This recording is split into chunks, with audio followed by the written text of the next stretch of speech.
Welcome back. So it's upcoming. Ooh, so Fever will take on Mystics next Wednesday. Next Friday, Fever will take on the Sign. And also next Friday, Aces will take on the Sparks.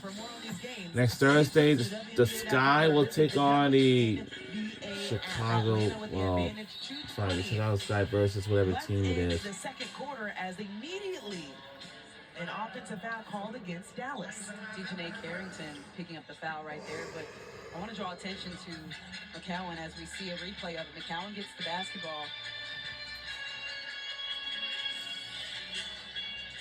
This must be an emphasis for the officials this season, making sure the bigs are staying put.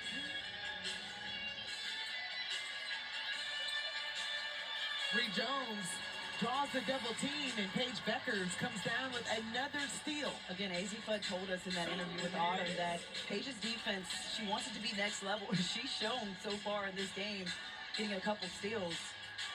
That last play in particular. 8 turnovers for Atlanta. Less than 10 on the shot clock as Myisha Hines-Allen drops that in.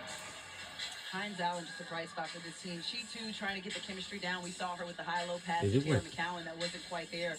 But Arike Gubawale telling us she didn't know that Hines-Allen was as nice and sweet as she is. Another leader and a voice for this team.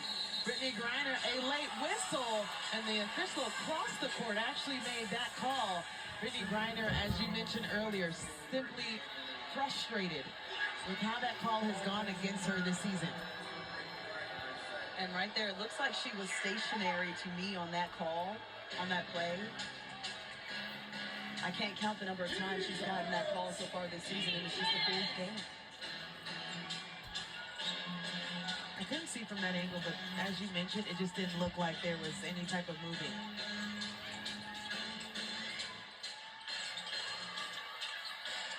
5 on the shot clock. Myisha Hines-Allen actually hit her in the head. Excellent defense by Maya Caldwell on that one. She communicated. Almost got it to drop on the circus shot. Gray giving it to Caldwell after she got the steal. Yes, a 3 by Atlanta. I love that. Alicia Gray giving it right back to the hand. We're under a minute to go to second quarter before we go into half.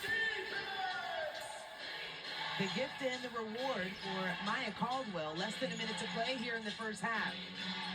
Arike turned down the 3 as Paige pulls up. Nothing there, and Bree Jones comes down with the rebound. Paige looked like she was trying to commit the foul. Instead, Gray takes on Dejanay and gets fouled once again. I love how Alicia Gray didn't care that there were 3 bodies on the floor down here. She just pushed the pace. 2 of those bodies were her own teammates. So she really didn't have the numbers, but she said, listen, I'm going to put my head down and get 2 feet in the paint anyway and be aggressive. And that's how she's getting herself out of the last game's funk and getting into a better rhythm. Sometimes you got to see that ball go down and come out the bottom of the net to get your confidence back. So Alicia Gray has been the only player for Atlanta to step up to the free throw line. She's been perfect 4 for 4. And continues. 2 players now in double figures for Atlanta. She's joining Brittany Griner with 10. Griner, who's 5 of 9 from the field and 5 rebounds in this game. I think McCowan and the defense for Dallas has kind of poked the bear at the end of that first quarter because Griner hasn't gotten that grimace off her face since.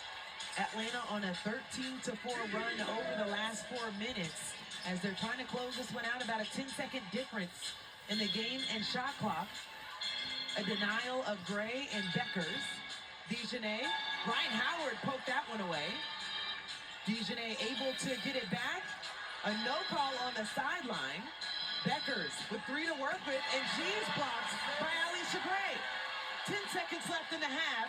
Up the court. Maya Hello. 4 seconds left for Dallas to work with. Dejanay looking up. No good. And that will do it for the first half.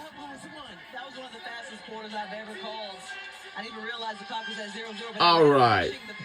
So the reason why they've got this 7-point lead going into halftime. This is the biggest lead for Atlanta as they have found ways to adjust with Tahina Paopao going out in the first quarter. We'll go to Brittany Griner, who's joined by Autumn Johnson. PG, right now you have 10 points, 5 rebounds. We see the Atlanta Dream as being very... Right now she's talking to the refs about holding.